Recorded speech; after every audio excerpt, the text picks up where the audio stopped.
Okay, so what you're going to do is from the block of clay that you have, you're going to cut it in half. And the best way to do that is going to be your fishing line. I don't know if you can actually see that. But you're just going to slice it in half.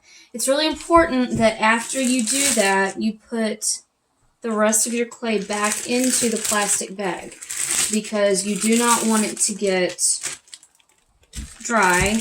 Got to press all the air out of it and seal it up, and it can go back into your container, or you can just set it to the side.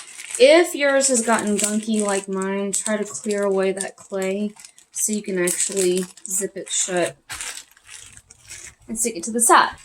So that's, my clay looked like that. And what you want to do is flatten it. Now right now I'm not working on a protected surface. This is just my own studio table. Clay does get on your hands. It will get on your surface. But as long as you're not drowning it in water, you know, it's going to be okay.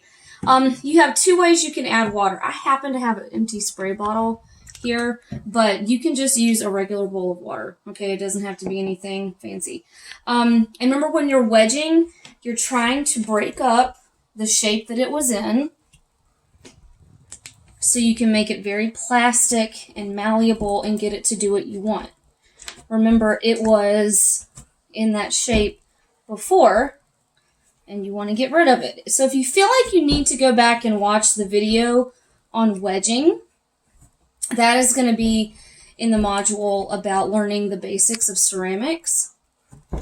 So you want to do this for about 10 minutes. You can set a timer on your phone, you can look at the clock, and every couple minutes while you're doing this, you can add water to it. So if you have a spray bottle, a couple sprays is fine. Okay, you don't want to turn it into like a mud-like substance.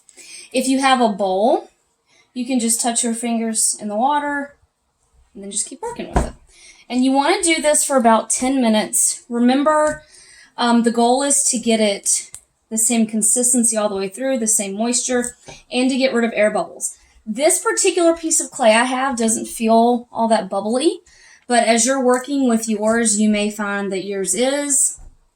You may hear those bubbles pop, and that's a good thing. So I'm just going to keep doing this for about 10 minutes, and a couple times during that 10 minutes, maybe 3, just make sure you don't forget and you add some water into your clay as you're working.